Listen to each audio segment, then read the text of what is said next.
Bueno, Maca se quedó sin luz en este momento. La oscuridad. No hay eh, no hay luces de emergencias en ninguna de las casas en Macas. Solo los vehículos están recorriendo.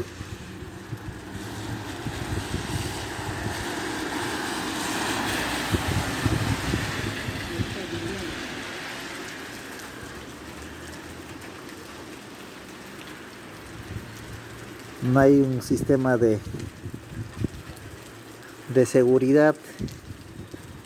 Hoy justamente cuando estamos a punto de comenzar la hora cero para el toque de queda para la provincia de Morón Santiago y para el Ecuador.